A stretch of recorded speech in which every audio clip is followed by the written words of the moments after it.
get rolling on this because we can get through it. All right, well, welcome everybody. Today we're going to be talking about back pain, neck pain, so things that everybody loves to see in the office, and unfortunately you will see in the office. I see a lot of it in my practice, and any primary care practice, you're going to have people coming with these complaints, so hopefully this will be helpful to you. Just real quickly, I'm going to run through the anatomy. 33 vertebrae in the spine, 7 cervical, 12 thoracic, 5 lumbar, and then the sacrum and coccyx actually have 5 and 4. Those are fused together into basically 2 units, so there's only 26 what we consider active vertebrae. The spine, the muscles of the spine, I'm a lumper, not a splitter, but so you can see the named muscles here: spinalis, longissimus, iliacausalis, and that's from medial to lateral. You lump those together and just basically call those the erector spinae muscles. They start at the sacrum, run all the way up to really the upper back, and sit underneath the serratus posterior superior muscle, which are kind of up near the shoulder blades. And then you get muscles from the neck that kind of come down and insert close to that same area. So where those two things convene. Really when you're talking about like a back strain, you're not saying which of those muscles is strained because it doesn't really matter, right? Deeper muscles that attach along the spine too are the multifidi, the intertransversarii, the interspinalis. Again, these are smaller muscles that kind of control rotation and things within the individual vertebrae of the spine. And oftentimes people that are working either with joint mobilization, I know there are people have been trained in some osteopathic manipulation through their medical school training in this residency, would be fully aware of some of these things, more so than those that did allopathic training. But so you can work on some of these muscles that may have some dysfunction to get things better aligned. And then there's some other muscles as well, the quadratus lumborum, that can be strained. And then really the hip stabilizers, and especially the piriformis, can also cause some things that can mimic radicular back pain that we'll kind of touch on briefly. So one key thing I just want to just mention is that back pain is really a symptom, not a diagnosis. Try to, if you can, call something as a strain. Is this from degenerative discs? Is this a disc herniation? Do you think it's something else? Try to get to the bottom of things and not just call it back pain. There's lots of different causes to back pain. Pretty extensive list: congenital, degenerative, it can be metabolic, obviously trauma, tumors, inflammatory, rheumatologic diseases, could be infection like discitis, TB can go to the spine, neurologic things such as a herniated disc or syrinx, or even fecal tumor, those kind of things can pop up. And then you can have psychogenic reasons, people that a lot of times carry stress in their neck, or complain of back pain when they're dealing with other things, emotionally. So one thing about back pain is that 80% of U.S. adults have had low back pain, and I think it honestly is something that just about everybody that walks upright on this earth experiences at some point in time in their life. Some more often than others. It's the second leading cause of physician office visits. It's across the board, so it's a super common reason people seek care. 1% of the U.S. population is totally disabled from back pain. Things you want to always get on your history are, what brought this on? Was it some injury, something that you did, some activity you were involved in, or is it just kind of you're living life and this gradually came on? You'd be surprised somehow how people can herniate a disc from doing something that seems relatively minor, or cause some strain from something that they've done over and over again, and all of a sudden one time it's it causes something that tends to linger. Find out what exacerbates, what relieves the discomfort, where does the pain go? A lot of people that treat a lot of back pain will use some of these diagrams where the patient marks, with X's or dashes, the type of pain and where the pain distribution is. A lot of times that can be helpful when you're starting to kind of sort out what you think might be the pain generator. Always important to ask about neurologic symptoms, such as numbness, tingling, weakness, and then red flag symptoms are just things to, also make us more concerned. So nighttime pain, or pain that's worse at night, night sweats, fevers, chills, some unexplained weight loss, or certainly loss of bladder control is an important thing to bring up, or at least ask, and then just get in the routine of asking it. Even though I think there's like no way this person has a disc, if you ask it every time you see somebody with back pain, you're not going to forget, and you won't miss that one time. that maybe somebody just doesn't volunteer the symptoms. So this is a point where I usually would go through the physical exam, and honestly, like, it's a little bit tough doing this over Zoom. So I usually have a volunteer come up, and I don't know how to, I'm not that savvy from a technology standpoint to get all this correct. But we're going to cover some of the exam stuff as we talk through some of these cases. So there'll be at least the special tests. I'm assuming most of you guys have done a low back exam or familiar with some of these tests that we'll talk about. From a, certainly from an osteopathic standpoint, or even on your physical exam, like knowing landmarks and where you are, the things I check are, length. If I think somebody's got somatic dysfunction, I check their anterior superior iliac spine in that alignment. I'll check the posterior superior iliac spine, and I see looking for pelvic rotation. Obviously, you can kind of find where you are as far as interspace too, by the top of the iliac crest, kind of correlating with the spinous process or interspace between L4 and L5. I look at their posture, their alignment, kind of how they're standing, and then you can do a standing forward flexion test, which is having your thumbs on the PSIS and having somebody bend forward and looking to see how your thumbs move as they flex, kind of identifying a side that doesn't have quite as good motion there. So most of the exam, I start with the patient in the seated position, and then I'll, because they're usually already sitting, then I'll move them to standing, and then sometimes do some, do some tests supine. Always good to watch them walk as well. Heel and toe walk may be something that you work into your exam. I don't do that very often. And then checking their range of motion. Again, we'll touch on some of these additional tests. So we'll run through some cases, which is kind of like how I like to teach things. I think we learn from the patients that we see. So these are going to be actually patients that I saw in the office. So it's kind of a case of just what we term like mechanical low back pain, or somatic dysfunction or strain. 20-year-old field hockey player presents with low back pain occurred after a fall on the turf. That complains of localized back pain and spasm. Things that you want from history. Like I said, a little hard to be interactive here, but what makes it worse? What makes it better? Can they get in any comfortable position? Where is the pain? Does it radiate down the legs? Any numbness or tingling? Those types of things. So on exam, the athlete leans a little bit to the left slightly when they're standing up, trying to stand upright, tender over the lower, left lower erector spinae muscles, and there is some palpable kind of spasm within the muscles in that area. They have limited forward bending, lateral bending, and rotation, especially to the right. When you check their PSIs, how they bend forward, there's a positive standing forward flexion test on the right. You don't appreciate any leg length difference when you lay them down on the table and check the level of the medial malleoli, and then negative straight leg raise. So would you want a x-ray in this athlete? Anybody in the room want that? Most people shaking their head no. I only have 3 to choose from. The other person, yeah, one's kind of maybe might get an x-ray. Yeah, I mean, I think it's certainly not unreasonable to, is there good evidence that it's necessary in an otherwise healthy person with not any significant trauma? I think you have pretty good, data to probably say that's not, not really needed and wouldn't change your initial management.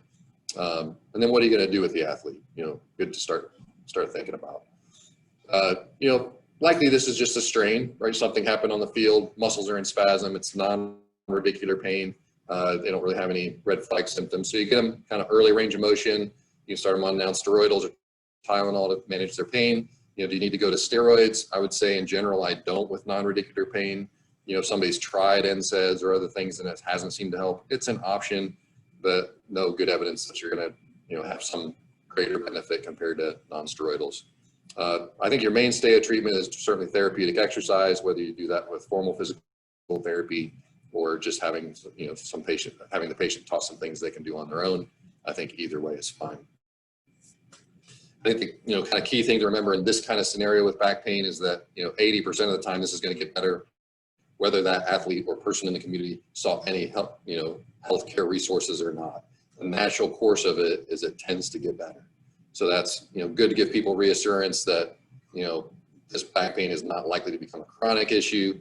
People oftentimes, especially if they have other family members that have had back issues, or know people that have back problems, they get worried that they're going to be, stuck with this back discomfort for the rest of their life. So strains, pretty simple. You see a lot of those. You know, your management, again, is most of the time, things are gonna get better within a month. Second case, radicular low back pain. Got a 19-year-old football player, falls and twists his back, has disabling low back pain, just really having difficulty to get through his day. The pain is radiating on the left leg, and now with some numbness in the left great toe. On exam, no weakness. So similar things on history, you know, somebody, especially if somebody has radicular complaints, you want to make sure you ask about the, any bowel or bladder incontinence. One thing I will say, just kind of a clarifying thing that's good to ask when you ask that question. You know, sometimes people will say, well, yeah, I wet myself the other day. And then you find, if you ask a clarifying question, like you need to ask like, well, did you not even know you needed to go? A lot of times the reason is they didn't make it to the bathroom because they just couldn't move fast enough, because they can't, it's very difficult to walk or get up out of bed or those kinds of things. So, you know, always good to ask that question, like, did you even know you had to go? And if they didn't, like, no, I had no clue, I just, all of a sudden I was wet, then you pretty much bought yourself an MRI. If they just didn't make it in time because they hurt or they could, you know, couldn't get up, that's less concerning. So this athlete is really uncomfortable standing and pacing when you enter the room. And that's, you know, for me, that in my experience, if somebody's coming with back pain and they're standing and walking around rather than sitting on the table, a lot of times it's a disc, you know, or at least something more significant than just a strain.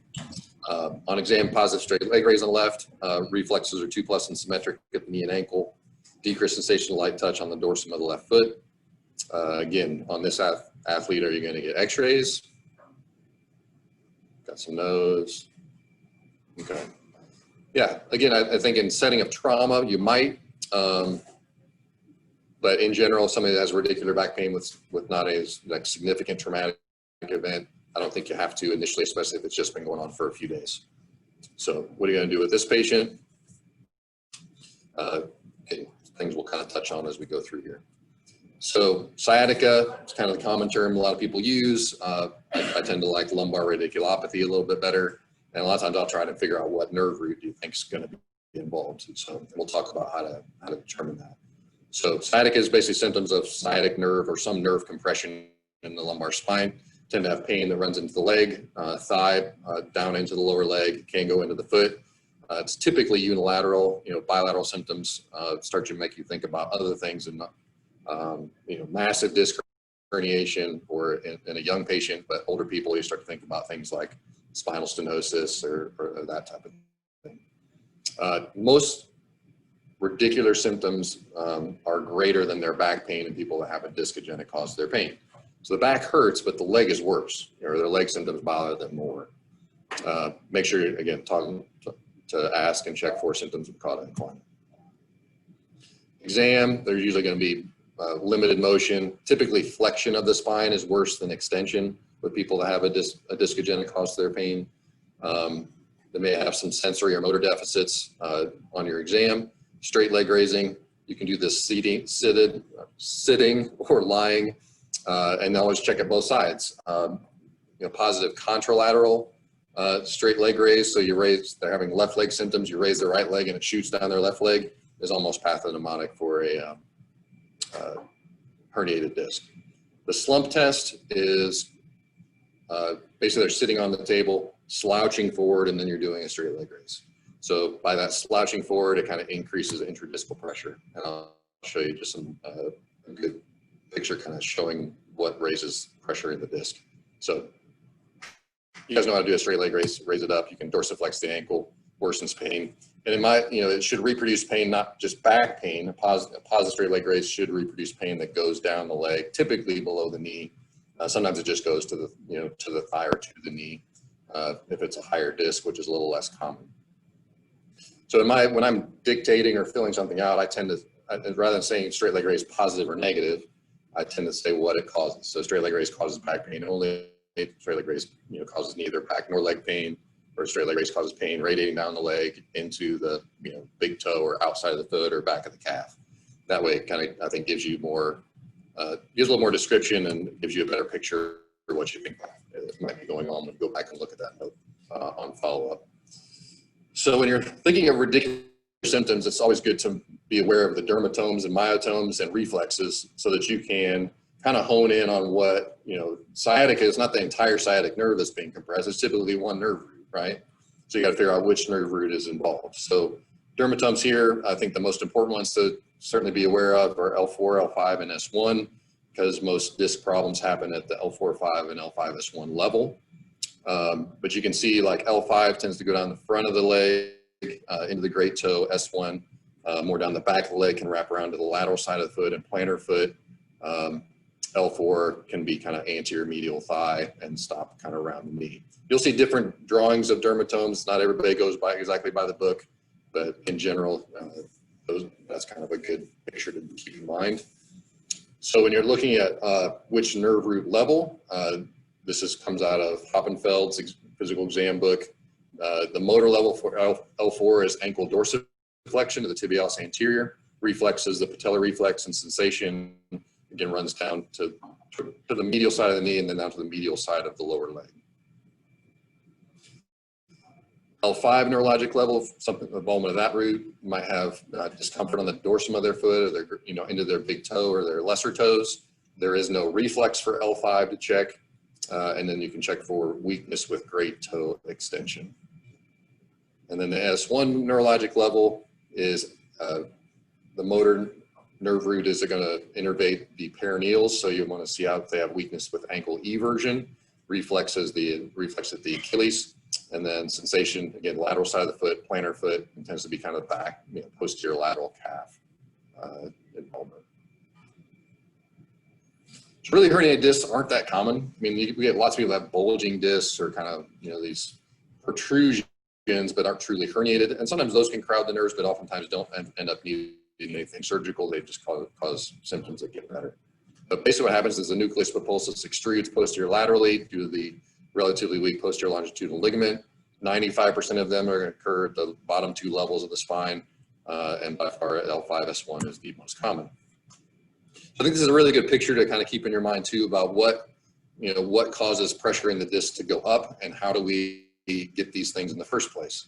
You can see this kind of bending forward in the seated position and lifting something is by far the worst. That puts the highest interdiscal pressure. From a standing position, bending over and lifting something, is the second highest. But you can see how people just, cause a disc herniation from straining going to the bathroom. That's almost as bad as standing up and forward bending and lifting a weight. And then people get relief, again, with standing more upright, with maybe a slight extension of your back, laying on your side or laying on your back tends to lower the interdiscal pressure the most. So again, you can understand how sometimes with just some seemingly benign thing, somebody can show up in your office with like all of a sudden having debilitating back pain shooting down their leg. And unfortunately, these things tend to happen as we get older and the discs get more and more wear and tear. So the good thing about about all this is that just like a strain, most of the time people get better. So you don't have to jump straight to an MRI and other things right away. You can try conservative treatments initially, and 85% of people are going to recover over the course of about 4 to 6 weeks. When you start to think about an MRI, I think, there's certainly reasons to move forward with it or not, and I think you just have to do that for the right reasons, which we'll talk about. 2 MRI studies have actually shown that up to half of patients will have, resorption of a disc herniation over time. So that's why, it's reasonable to try initial conservative care, and the hypothesis is that cytokines and proteases will reabsorb it. Pretty rare to have disability. 95% of people can return to work, their normal job within 3 months. Only a small percentage have surgery related to a herniated disc. But when you have one, unfortunately, it's more likely to potentially have another one, which is the case with a lot of orthopedic problems. So myths, herniated disc is not always a surgical problem. Imaging can sometimes cloud your diagnosis rather than making it. Rest is not always best. There's pretty good studies on any back pain that bed rest actually makes people worse. So it's good to keep people moving and just tell them to watch how they move and how they lift. Again, prognosis is always poor, not always poor. It's not always a chronic condition. So the question comes out is, with a lot of these things, when do I x-ray? I would say in the setting of trauma, there's been some traumatic event, x-raying is probably wise to do. If it's been going on for a length of time and not responding to the things that that you've been doing, or maybe that the patient has tried on their own before they show up in your office. I put 6 to 8 weeks down there. Sometimes if it's a month and really no improvement, I'll at least consider it at that point. There's obviously some cost in x-rays. It's not that bad, but unfortunately plain film is fairly low yield in giving you an answer and really affecting your initial decision making. MRI is oftentimes the thing we end up jumping to. The thing about MRI is it's super sensitive, so it picks up lots of stuff, but sometimes that stuff that you see doesn't always fit with the patient's symptoms. So there's been a couple studies that kind of show that, and I'm not going to linger on these for very long. Bottom line is, they pulled asymptomatic people and looked at them. This is 67 patients, and almost 1/3 of them were considered substantially abnormal by the neuroradiologist looking at them. And a lot of this was age dependent. If they were under age 60, 20% were abnormal. The older they got, 60 to 80, like almost 60% were described as abnormal. They get another study out of JBJS, and these are old studies, but just kind of relays the message that you can pull people off the street that don't have any back pain at all, MRI their back, and find things that don't look normal. And so you got to make sure that you're putting the picture with what you're seeing with the patient. And that's why before you get the MRI, you should be looking for something fairly specific with radicular back pain.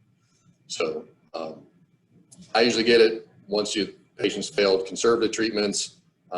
Not always useful to prove that just nothing's there, but sometimes it is, that is helpful. Like you get a patient talking about all these things, maybe it doesn't quite seem right, and they get an MRI, it's like it's normal. Well, then you're barking up the wrong tree. Maybe there's something else going on. Maybe it's psychogenic. Maybe there's some entrapment of the nerve further down the leg that you need to be looking for.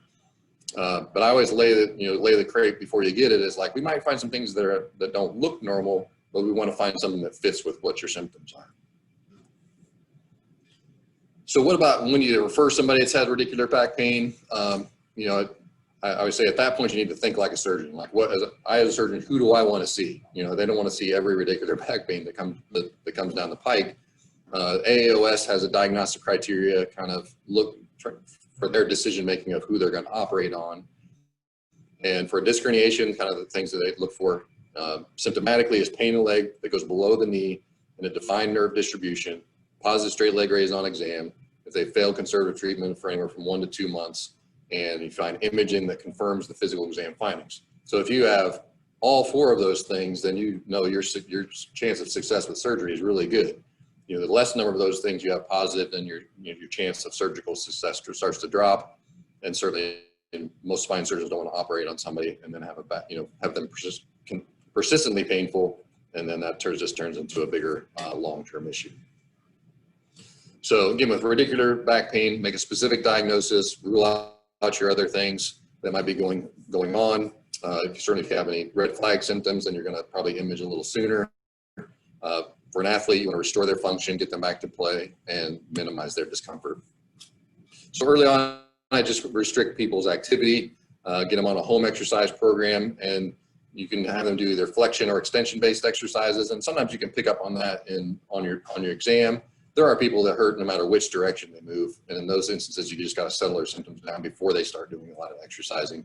Look at their biomechanics, make sure that they understand that there's hope in all this, because back pain is pretty miserable. Even though it's a small percentage of your practice, it's going to be a high percentage of your phone calls. And so try to educate them on the front side of kind of what to expect. And this is going to take some patience and time. Restoring sleep, super important. A good night's rest is very helpful in healing. So, sometimes you're using medications and things to restore a good sleep pattern. Things that I tend to go to, maybe muscle relaxers at nighttime. For most people that have to function during the day, they're not great because they can be quite sedating for the patient. I will use steroids a little more often with radicular back pain than say a non-radicular. Again, not great evidence based on that, because there's certain things come out that say steroids aren't any more beneficial than other medications. I have seen people that respond pretty well to the GABA receptor modulators, such as Lyrica or gabapentin. Gabapentin is a little easier to write because it's cheaper and typically covered. But certainly fine to use your non-steroidals and other non-narcotic medications. So what if you tried like a lot of conservative things? Maybe you gotten an MRI and don't see anything that's definitely surgical, it's a bulging disc, seems to be carotiding the nerve, fits with the patient's symptoms, and the patient really doesn't want back surgery, you can do basically an epidural steroid injection. Those can be non-selective or selective based on the choice of the person doing the injection. There's kind of some conflicting data in randomized controlled trials, but about half the people had improvement with an epidural who had failed 6 weeks of conservative treatment compared to discectomy, which had a 92 to 96% success rate. So the conclusion of this study back then was that you probably try a steroid shot. It maybe saves about half the people from surgery that may otherwise move on to the surgical option.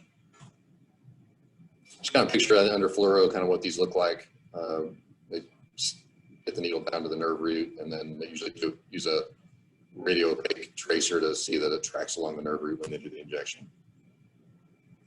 Surgery with a herniated disc, really good success, 70–90% do well as long as you have good patient selection. Microdiscectomy is the gold standard treatment. You can return an athlete to play once they have full strength and manageable pain. Really depends on their sport, 6 to 8 weeks for a non-contact sport, and then a little bit longer if they're in a contact or collision sport. So summary on the radicular back pain: watch for red flags, make sure you're getting your imaging appropriately, know what your limitations are, and make sure you're getting, finding things on your imaging that fits with the symptoms.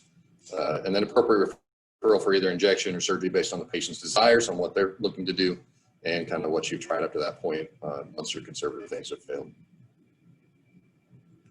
So I know there's some people here. Any questions on any of that stuff at this point? Okay. So we'll move up to some neck pain and then drop back down to the low back for one last case. But case 3 is neck pain, a 19-year-old female gymnast. She was doing a flip like this, fell onto the beam directly on her head 4 days ago, has severe neck pain, radiates down the left arm and into the thumb. What other questions you want to ask? So similar things we've talked about before. Where does the pain radiate? Is the neck worse than the arm? What part of your arm is affected? Do you have numbness, tingling? Still want to ask about bowel and bladder symptoms. What makes it worse? What makes it better? So in this case, she cannot find a comfortable position, experiences numbness in the same distribution of her pain intermittently down her arm. She gets some relief of the arm pain when she puts her forearm on top of her head. So kind of like this, feels better. She has no problems with fine motor tasks, so buttoning buttons, zipping up a zipper, typing. And that's a good question to ask people that have radicular neck pain, because when you're starting to get more central cord problems, then these fine motor tasks become more difficult. Again, she denies any bowel or bladder symptoms. On exam, looks uncomfortable, limited neck rotation to the left, and pain with extension, tenderness in the left trapezius and paraspinal muscles, and over the C6-7 spinous process. Strength's good, normal gait, good reflexes, has decreased sensation in the light touch in the thumb, and Spurling's maneuver to the left makes the pain worse in the arm.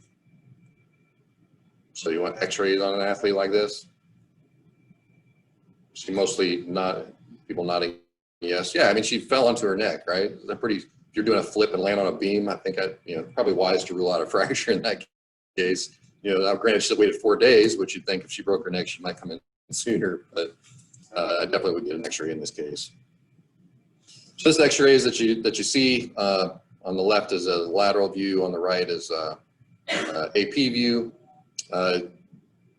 When you're looking at these, you also make sure you're seeing all 7 cervical vertebrae, which looks like on your lateral view you are. And then one of the things you notice, when I look at this at least, is the lateral view shows things pretty straight. Normally you'd have a little bit of a cervical lordosis. In this case, it's a straightening of that lordosis, which can oftentimes be seen in just muscle spasm, maybe just a slight reversal even at the lower levels. But otherwise, I don't see anything. Nothing seems to be out of place, or there's no listhesis, and I don't see a fracture. So when you're ordering neck radiographs, you can get a 2-view, 3-view, 5-view. Which do you get? 2-view basically gets you an AP and lateral. 3-view gets you an open mouth view, which allows to see the dens and the articulation of C1 and C2. I do think in the setting of trauma, especially motor vehicle accidents, that's a wise view to get. 5-view tends to either they'll either ask you to get if you want obliques or do you want flexion and extension views. Those are not in most practices done routinely. You know, if you're a surgeon and you want to see what the neuroforamen look like, or if you're thinking about instability, then flexion and extension views can be helpful to see if there's anything shifting or moving with those movements.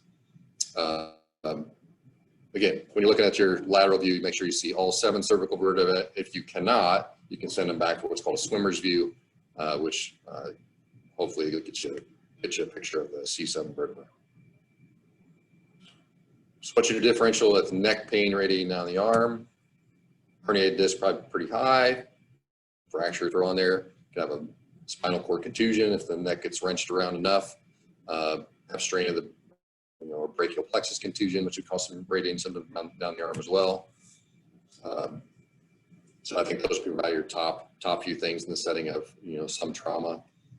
Spinal stenosis, spondylolysis can also cause neck pain, radiculopathy, myelopathic symptoms. So those things would also be on your list, but probably not in an athlete, especially with stenosis. It would be more kind of an older person, although some people do have congenital stenosis, so that could contribute to something like this.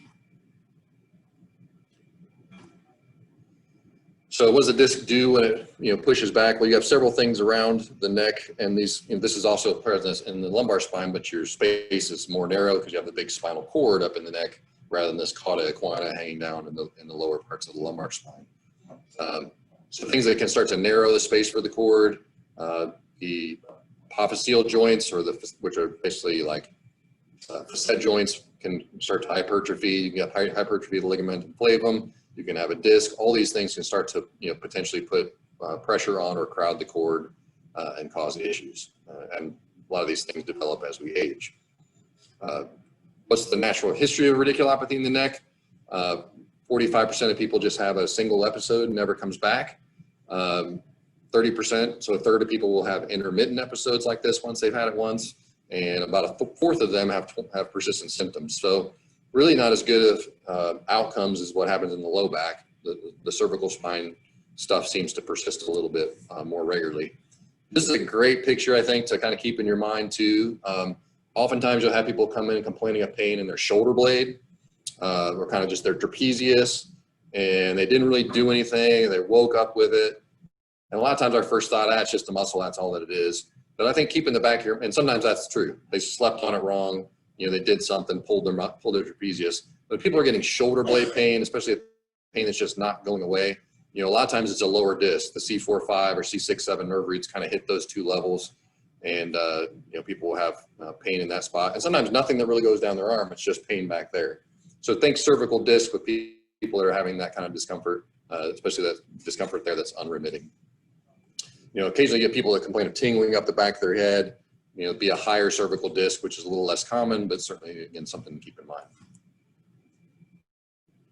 So things on physical exam, similar when you're looking at the low back, how comfortable are they? Where are they tender? What's their motion like? Check their strength, sensation, reflexes, and vascular. So similar to low back, be aware of your upper extremity dermatomes and myotomes. When you're looking at the C5 level, that's going to be the upper outer arm. Reflexes at the biceps, and strength is also bicep strength as well. So the way I remember this is when you do this with your when you think about your myotomes in your arm, you can make a 6 with your index finger and thumb. So that's C6. From there, middle finger C7, lateral 2 fingers C8 goes into the inside of your lower arm, and then T1's the inside of your upper arm. And then from C6 here, lateral side of this arm here, and then C5's upper arm there. So again, C6 distribution, which would be kind of the case with this athlete, have numbness in the thumb. So lateral forearm, thumb, reflexes, brachioradialis reflex, and biceps flexion and wrist extension. And then C7 nerve root is going to be triceps reflex, triceps extension, and finger extension, and involve like the long finger and dorsum of the hand. So by far, those tend to be the nerve roots most often involved in the cervical spine. So good tests, Sperling's maneuver. which you can have the patient just do actively, or you can do it passively for them. It's basically extension and rotation to the ipsilateral side of having symptoms. It causes not just neck pain, but symptoms down their arm that are reproducible. That's a positive Sperling's maneuver. Hoffman's sign is an upper motor neuron sign for the upper extremity, so similar to the Babinski in the lower extremity, where you have them just kind of have a relaxed hand and you flip their long finger. And a positive test, you'll see when you flip the long finger, the thumb and small finger will kind of reflexively come together like this. So that's a positive Hoffman sign. Again, if somebody has true weakness, like they seem to have strength loss that's not pain mediated, sort of makes you more concerned and probably more likely to move forward with advanced imaging a little quicker. They have asymmetric reflexes, again, can tip you off to what nerve root's involved. You know, other things you can do is have them do a pain drawing and look at their sensory patterns. So plain x-rays with neck problems, again, limited. Changes are common by age 40, and 70% of people have some neck x-ray changes by the age of 70. You can get AP lateral and obliques, look for disc space narrowing, osteophytes, check their alignment. So this is a case where you can see down, I would say it's probably C7, definitely looks a little bit abnormal, maybe has a little compression injury or that type of thing there, but also kind of straightening of the normal cervical lordosis. Again, your advanced imaging choices are going to be similar to the low back MRI. With the neck, most surgeons don't like the low intensity magnets, and this isn't much of a problem these days. They used to have these a lot more open MRIs than you can find these days, which were lower than 1.5 Tesla. Most surgeons love a 3 Tesla unit if you can find that, but 1.5 is good enough. If somebody can't get an MRI, you can do a CT myelogram. So I'll breeze through this. You guys kind of know the benefits of MRI. It's extraocular stenosis. Again, similar to lumbar spine. Want to make sure that you can put the findings on the image with what's going on in the patient. Just get a picture of what a herniated disc can look like, how it's crowded in the cord. You don't see the fluid around the cord at that level of the herniation quite as well. But the cord signal itself looks pretty good. I'm going to skip through that. This is what a disc herniation can look like on MRI images as well. C6, 7, see it pushing out towards the center and actually extruding cephalad on the lateral view. Myelogram, you can visualize the entire spinal canal pretty quickly, but the downside is it's invasive. Again, an alternative if somebody for some reason cannot get an MRI, that's the only time I really use it. When you get an EMG, I think there are times where you're just not sure, like, is this a pinched nerve in the neck? Is it coming from the brachial plexus? Is it some peripheral nerve entrapment? I think in those cases, you might get an EMG to try and sort that out. Somebody really has to have symptoms for at least 3 weeks in order for that to be sensitive enough to pick it up. So it can help kind of confirm some of your exam abnormalities and localize where things are being compressed. So what do you do with, as far as non-operative treatment with a cervical radiculopathy? NSAIDs, soft collar, physical therapy, can return them to limited activity as they start to feel better. Definitely overhead lifting is usually a problem. And then osteopathic or chiropractic manipulation can be helpful. Similar surgical indications as with the lumbar spine. Progressive, if they have failed conservative treatment 6 weeks, if they have progressive functional or neurodeficit, and imaging studies confirm a bunch of things going on. So questions on that before we move on to the last case? All right. Extension-based low back pain. This is probably something you're going to definitely see a little more often in athletes. This case, a 17-year-old volleyball player, recurrent low back pain, worse with extension, and when she jumps and hits, no radicular symptoms, has been trying some things, stretching, exercises her trainer has given her, and really no better at all. Things that can cause this kind of persistent back pain, again, lumbosacral dysfunction, something just a little bit out of alignment, maybe therapy might be helpful. Spondylolysis or spondylolisthesis, sometimes you just get the facet arthritis from constant, rotating and extending. And if there's an older person, you might think about spinal stenosis. This athlete on exam is really pretty normal except for pain on the right side of the low back around L4-5, and then a positive single leg extension test or stork test. So what is that? Well, it kind of is what like I said, you have the patient stand on one leg and lift the other, and then they extend backwards. If that localizes, causes increased pain in that same side, that's a positive test. Usually you have them stand on the opposite leg and extend, and it's not quite as painful. So it makes you start to think about a stress injury in the posterior elements of the spine, but also can be, also be positive if somebody just has facet irritation. So would you get an x-ray in this athlete? Maybe if they've been dealing with it for a month plus and not getting better, you might consider it. So working diagnosis in somebody with that story, positive single leg extension test, a pars stress fracture or spondylolysis would be kind of pretty high on my list. It's a fracture of the pars intra-articularis, usually seen on the oblique views of the spine. If you can see it, sometimes you can't. So that's why there's, people argue about whether you really need to get x-rays or not. So it's that Scotty dog fracture that you can see. I'll throw a picture up that says that. Best ways to diagnose is you can get a CT scan, you can get a SPECT scan, which is a combination of bone scan and CT, which is very sensitive, but really doesn't give you good anatomic pictures because like much of nuclear medicine, everything's a little bit fuzzy. MRI, a very good test to do, but with the way they typically do cuts, which are usually focused on the disc level, you might have to talk to the radiologist and order a specific way to get cuts through the pars to pick up the edema and potentially a fracture in that area. So on the left, picture of the Scotty dog, kind of break in that, which I don't have any way to point it out, but you can see it on the right side where that is, where the edema is in the kind of the head of the Scotty dog, so to speak, and then you see the little dark line across where the neck would be, which corresponds to what you see over there on the x-ray on the left side. This is what a SPECT scan looks like.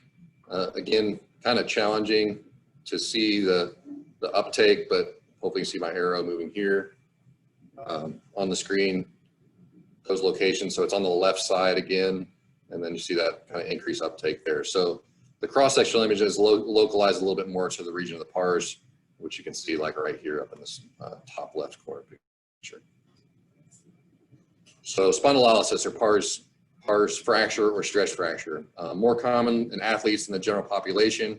Most of the time occurs at L5. Some people say it's congenital. Others argue that they're always acquired. Still arguments on that front. It's more common in adolescents because the pars hasn't fully matured. Tends to be worse with extension and extension and side bending, which stretches the pars. So any sport that has a lot of extension, such as gymnastics, people are doing weightlifting, divers, wrestlers, golfers, volleyball players, that extension rotation can cause it. I've seen it in a baseball player who just was hitting in the cage over and over and over again. And it's that follow through extension rotation that caused the problem. And then football linemen as well, who are not only extending in the weight room, but also when they're, blocking or taking on a block. You can see it. So only about a third of plain x-rays will show it. So that's why some people argue you don't even need to get the plain x-ray, because whether you see it or not, you're still going to need to get some confirmatory information. So if you have a positive SPECT scan, they're more likely to achieve bone union. So in other words, there's activity there that's relatively fresh. It's a newer injury, then it has a better chance of healing. If you get kind of a cold pars injury, so it doesn't have bony activity, then those are less likely to actually have bony union. If they're just one-sided, you can get bony union. If it's bilateral, less likely to heal. So there's no randomized controlled trials for treatment as far as what's the best. There's certainly a lot of basic guidelines that we tend to follow. Basically rest from their sport until they're asymptomatic with normal daily activities. So a lot of times these kids hurt all the time. It doesn't matter what they're doing, it's painful. So you got to get them pain-free with normal daily life. Once they've achieved that, then you can start to get them back into their sport. I typically put them in a brace that keeps the lumbar spine in kind of 0 degrees of extension. You can have these made through physical therapy. You can order them, but they're available. So, and then you get them on core strength. They may mainly doing flexion-based exercises. So it's still fine for them to do things. You just want them to avoid the extension and loading that part of the spine.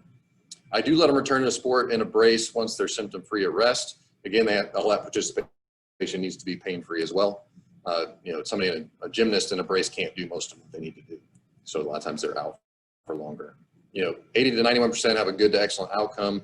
Rarely, I've only think of one kid I've sent to a surgeon with a pars injury, he had bilateral and neurologic symptoms. But the majority of these are going to get better. So if they have a progressive listhesis, persistent neuro symptoms, then you consider surgery. People have a pars, defect that's cold and unhealed and kind of healed by fibrous union. You can do, but just kind of keeps getting aggravated. Sometimes they can do a selective pars injection, similar like an epidural steroid injection. But again, something I haven't really done very often, but it is available. So, any questions on extension-based back pain? So again, something to keep in mind, especially in your younger athletes that come in with back pain that are involved in those sports, may not just be a strain or or somatic dysfunction. So summarize all this real quickly. Many causes of back pain in the normal population athlete. Make sure you get kind of a systematic approach to these things. Again, radicular, non-radicular. Do you think this is somatic dysfunction or just muscle injury? Do you think it's a disc or something else? I think, make sure you're getting a good history, good physical exam, and then kind of hone in on what structures or structure you think might be causing the problem. Regardless of radicular, non-radicular, fortunately, most people get better with time and conservative treatment. Order your imaging studies wisely and know what you're looking for when you finally do order some of those more advanced imaging so that you hopefully find things that correlate with symptoms. Make sure you're always asking about red flag symptoms. Consider referral if the things you've tried haven't worked. You're at the end of your kind of algorithm and what you typically take care of. It's okay to punt and let somebody else figure out what the next steps are. So make sure you're educating your patients. That will hopefully lessen some of your phone calls, but I guarantee you the patients that come in with these problems will still call you more than some others. So, any questions anybody has? All right. All right, no questions from the audience here. Anybody out there with a question? Okay. All right. Thanks, guys.